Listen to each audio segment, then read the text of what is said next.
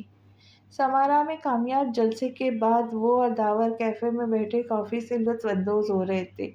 سمارا کی عوام نے اسے خوش کر دیا تھا، عوام اس کے لیے پرجوش تھی، اسے اعلیٰ منصب پر دیکھنا چاہتی تھی، اسے اپنی اہمیت کا اندازہ ہو رہا تھا۔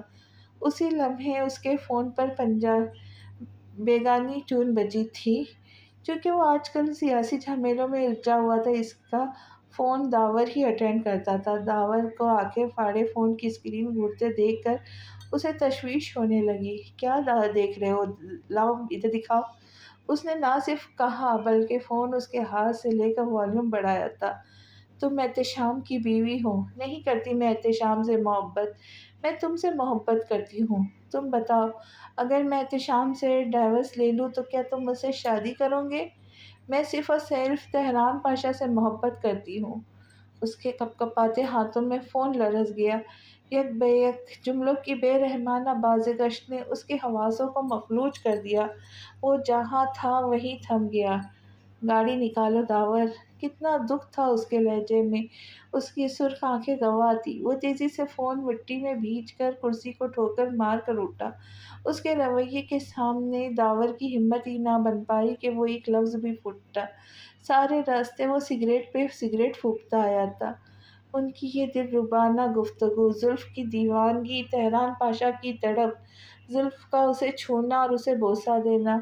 اس کا تن بدن جلتی بھٹی میں جھلس رہا تھا، اس کا ذہن ماضی کی توڑ جوڑ میں الجھ گیا۔ زلف کا تہران کو دیکھ کر بے ہوش ہونا، معنی خیز نظروں کا تصادم، زلف کا گریز، اسے قریب نہ آنے دینا، اسے بار بار ٹھکرا دینا نظر انداز۔ تو اس کی وجہ یہ تھی کہ وہ تہران پاشا میں انوالو تھی اور اس حد تک جا چکی تھی۔ اس نے انگاروں میں مانند دہکتی آنکھیں مچ لی۔ گاڑی ذرا سی سلو ہوتی تو وہ چلا چلا کر تیز چلانے کو کہتا۔ بہرحال گاڑی تھی، جہاز نہ تھا جو اڑ کر پہنچ جاتا۔ وہ گاڑی سے اتر کر تیز تیز گسیلے قدم اٹھاتا ہوا اندر آ چیخا، زلف زلف! سفینہ خانم دہل گئی، تیزی سے کمرے سے نکلی۔ احتشام، کیا ہوا؟ زلف کو بلائے، مام کہاں ہے وہ؟ اس کا لہجہ ٹوٹا ہوا تھا۔ سفینہ خانم چپ رہ گئی، یہی تو خدشہ تھا جسے وہ زبان نہ دے پاتی تھی۔ شالی تب تک زلف کو بلا لائی تھی۔ اس نے تعجب بھری نگاہوں سے سب کو باری باری دیکھا۔ کیا ہو رہا ہے یہاں؟ میں تمہیں بتاتا ہوں کیا ہو رہا ہے۔ کیا ہے یہ؟ احتشام اس کی لا علمی پر آتش فشاں بن کر پھٹ پڑا، فون کی اسکرین اس کے سامنے کی۔ بولو، جواب دو مجھے۔ آگ اگلتی نظروں سے اسے دیکھا۔ وہ بول نہیں رہا تھا، نفرت سے پھنکار رہا تھا۔ اسے اپنا وجود برف کی سل پر ڈھلتا محسوس ہو رہا تھا۔ ابھی کل ہی تو اسے احساس ہوا تھا کہ اسے احتشام کو سچائی بتا دینی چاہیے، مگر بہت دیر ہو گئی تھی، پانی سر سے گزر چکا تھا۔ اب تو صرف اس ویڈیو کی صورت تباہی تباہی نظر آتی تھی۔ احتشام خوف سے زرد پڑتے ہوئے لب کشائی کی تھی۔ یہ سچ ہے یا نہیں؟ وحشی بن کا مظاہرہ کرتے ہوئے گزرا۔ یہ سچ ہے، وہ شرمندہ سی بولی۔ بس پھر کیا؟ احتشام کے ایک بھاری ہاتھ نے اس کے 14 طبق روشن کر دیے تھے۔ وہ راہداری سے بڑے سے ڈیکوریشن پیس سے ٹکرا کر گری۔ اسے اپنی آنکھوں کے سامنے اندھیرا چھاتا ہوا محسوس ہوا۔ وہ پہلے ہی خوف سے بے حال تھی، اس کے سنگین لہجے پہ اور حملے پر نیم جاں سی ہو گئی۔ ماما ماما کچھ کرے! ہال میں ایزل کی دل خراش چیخیں سن کر بے ہوش میں آیا تھا۔ احتشام بیٹا، انہوں نے کہنا چاہا، کوئی ہمارے درمیان نہیں آئے گا۔ اس نے پہلی بار ماں کو انگلی اور آنکھیں دکھائی تھی۔ اس کا لہجہ جنونی تھا۔ سفینہ خانم کا رہا سہا حوصلہ بھی ختم ہو گیا۔ ایزل کے ہاتھ پیر کپکپا رہے تھے، وہ لرز رہی تھی۔ اس کے کانوں میں ابھی تک ماضی کے تھپڑوں کی گونج سنائی دے رہی تھی۔ اسے لگ رہا تھا وہ ابھی اسے کھینچ کر کمرے میں لے جائیں گے اور پھر اسے بہت مارے گا۔ اس کا دل سکڑ سمٹ کر کسی گہری کھائی میں ڈوب گیا۔ وہ اسے نیم جا کو گھسیٹتا ہوا کمرے میں لے جا رہا تھا۔ وہ دھڑام سے گر کر بے ہوش ہو گئی۔ آئزل واٹس رانگ ود یو بیٹا؟ شالی، ڈاکٹر کو بلاؤ جلدی، سفینہ خانم روتے ہوئے چلانے لگی۔ وہ دروازہ لاک کر کے بپرے ہوئے تن تیز طوفان کی مانند اس کے سامنے آ کھڑا ہوا اور زلف کی آنکھیں پھٹ جانے حد تک کھل گئی۔ اس کا انجام بہت بھیانک اور واضح تھا۔ کیا کمی تھی میری محبت میں؟ کیوں کیا تم نے ایسا؟ کیا میں نے تم سے نہیں پوچھا تھا اگر کسی اور سے محبت ہے تو بتاؤ؟ کیوں نہیں بتایا تم نے مجھے؟ اس کا لہجہ شدید ترین احساس کمتری اور بے بسی کا خماس تھا۔ اس نے دونوں ہاتھوں سے جھنجھوڑتے ہوئے انتہائی جنونی پن میں چیخ رہا تھا۔ اس کا رویہ دیکھ کر رنگ لٹے کے مانند زرد ہو رہا تھا۔ تم نے میری محبت کا مذاق بنا کے رکھ دیا۔ میں تو صرف کھلونا تھا تمہارے لیے، جس سے جب چاہا کھیلا، جب چاہا ٹھوکر کر پھینک دیا۔ اور اپنے عاشق کے ساتھ؟ وہ واقعی نفرت اور غصے میں اندھا ہو گیا تھا۔ اس کے دھوکے نے احتشام کے ٹکڑے ٹکڑے کر ڈالا۔ اس کے انتقام کی آگ بھڑک اٹھی۔ وہ سخت غم و غصے اشتعال سے گویا ہوا زلف کو اپنی روح فنا ہوتی محسوس ہوئی۔ تم میری عزت اور غیرت سے کھیلی ہو، ایک غیر مرد کی باہوں میں جاتے ہوئے، اس سے ناجائز تعلقات بناتے ہوئے تمہیں ذرا شرم محسوس نہیں ہوئی؟ وہ غیر نہیں، میرا شوہر تھا، میرا۔ محبت کرتی تھی اس سے، اور آج بھی کرتی ہوں۔ وہ ضبط کھو کر چیخی تھی۔ تم شادی شدہ تھی پہلے سے؟ اس سے بڑا صدمہ اور کیا ہو سکتا تھا؟ اسے اپنی محبت میں شراکت داری پسند نہیں تھی، مگر یہاں تو بات ہی ختم ہو چکی تھی۔ وہ تمہارا شوہر تھا، اب نہیں ہے تو تم کس رشتے سے اس کے قریب گئی تھی؟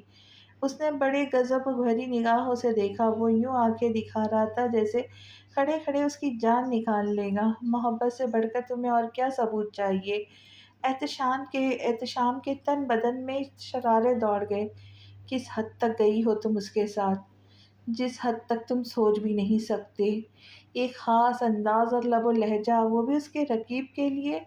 اسے مزید کوئی اور بات اتنا گہرا صدمہ نہیں پہنچا سکتی تھی۔ اسے گمان تک نہ تھا زلف اس کے ساتھ یہ سب کچھ بھی کر سکتی تھی۔ احتشام نے اسے ایک تماچا جڑا تھا۔ اس کی آنکھوں کی سطحی پر چمکتی نمی گالوں پر پھسلنے لگی۔ گریہ وزاری سے آنکھیں جر رہی تھی۔ "آئی ول کل یو"۔ جنونیت کی انتہا تھی۔ وہ پاگل ہو چکا تھا۔